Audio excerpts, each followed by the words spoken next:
government, but also that key belt of opium production.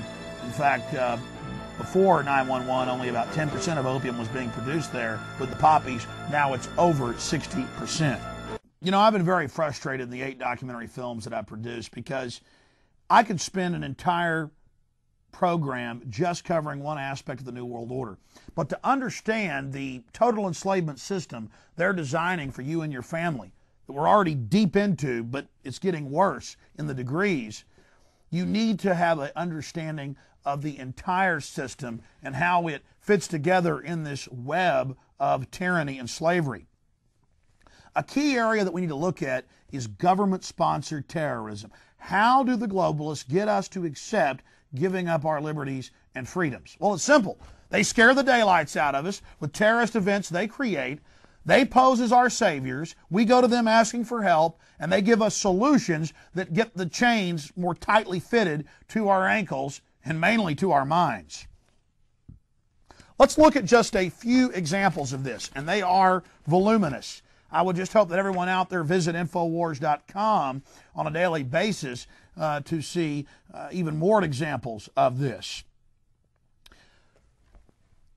A long time ago in my study, I discovered that white supremacist, Hispanic supremacist organizations, almost all racial organizations in the world are actually founded, not just funded and controlled, by the globalist, by the MI6/CIA Mossad control arm. Whether it's Hamas, which Yitzhak Rabin, a former, he was assassinated, Israeli prime minister, admitted. In fact, UPI and Reuters and Haaretz, a major Jewish newspaper, have now admitted this. Why would Israel found Hamas, the group that engages in terror bombings? Because then the military state, military dictatorship that oppresses Jews as well as Palestinians, gets to maintain its control over the Middle East. It's its pretext for attacking its neighbors, expanding its boundaries, having police state controls, censorship over the Israeli media. This is how they maintain control. I mean, why does the mob, burn down your grocery store? So you'll buy protection from them. I mean, it's really simple. But with neo-Nazis especially, there's been cases here in Texas. They caught them in Fort Worth. The FBI created a Klan group back in the late 90s, tried to get them to blow up a chemical plant. The sheriff found out and stopped it. There have been countless examples that we've covered.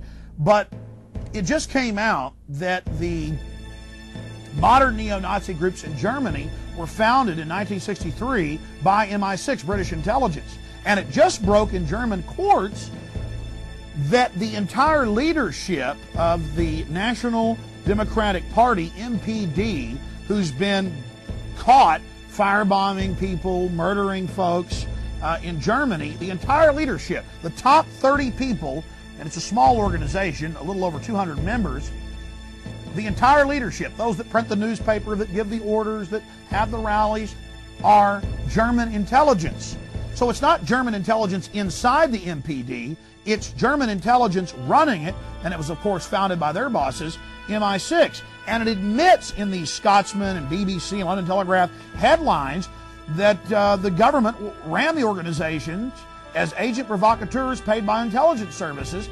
And why did it come out in court that the government was doing this? To create fear so Germany could pass laws restricting everyone's mobility, everyone's freedom, banning other mainstream political organizations that are nationalist in Germany, that are standing up for that government sovereignty against EU expansion. So it's simple. You want everybody to give their rights up? You create Nazis who go out and kill some people. The government goes, oh, look, they're dangerous. Let us take your rights to keep you safe. And they've been caught doing it. Same thing just came out in England. Turns out that MI5, MI6, and Army intelligence officers have gone public that the British government pays Al-Qaeda hundreds of thousands of dollars in the 90s to carry out assassinations all over the world, little proxy groups.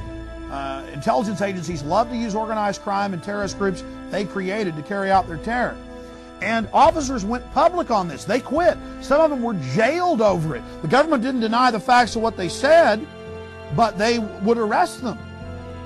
And it turns out that almost all the bombings in London and in Ireland over the last 24 years, since 1980, were conducted by different arms of British intelligence. They didn't even provocateur it. They weren't just the heads of it, which they were. They didn't have somebody else go do it. They actually bombed buses and churches and buildings. And why? As an excuse to have a crackdown police state in London and all over England, and to keep a military occupation force in Northern Ireland. It's incredible. And this was just calmly announced in dozens of major British newspapers in late 2002, early 2003. And then as soon as the stories appeared, they disappeared. The government never refuted it. They admitted it was true. In fact, the government said, well, we wanted to look legitimate to the terrorist groups, so we did this. But they founded and controlled the groups. And again, use that fear to control the country. It's been in our news as well that in Georgia, law officers involved with supremacists actually running the groups. That was in the Athens Banner Herald.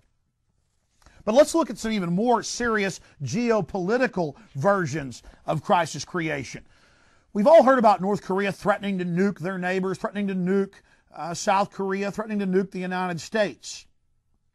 But did you know that it was the U.S. government, Republican and Democrat administrations, they're all together on these key issues, armed North Korea with the reactors that could produce upwards of 100 nuclear warheads a year. They also helped transfer computers and missile systems to China illegally under Clinton, and now under Bush. He's gotten rid of all the restrictions, and somehow the neocons don't have a problem with that. It's crazy. He's out Clinton. That's all being transferred to North Korea, being transferred to Pakistan, who's threatening India. And out of this whole global destabilization, now they're talking about universal drafts and wars with all these countries.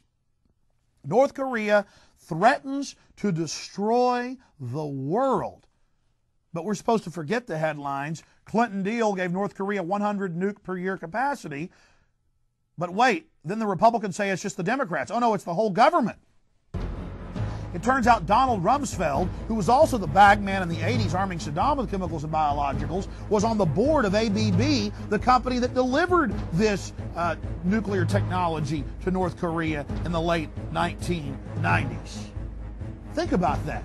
This guy's the super gopher of the New World Order for weapons of mass destruction proliferation. And then he's the guy that tells us we've got to give up our liberties or the terrorists are going to get us. I think we know the terrorist is you, Mr. Rumsfeld. You're the one that needs to be arrested for endangering America. It's just incredible. Also, during the whole war with Iraq, that staged event, the U.S. government kept a tight lid on a story that was front page in South Korea.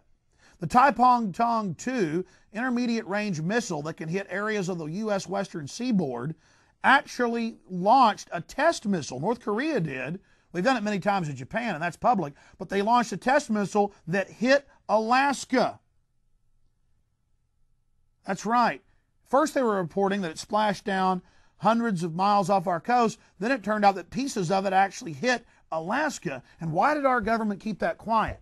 How could we invade Iraq and say they were more of a threat than anybody else when North Korea is threatening to nuke us and launching test missiles and hitting Alaska, our 49th state?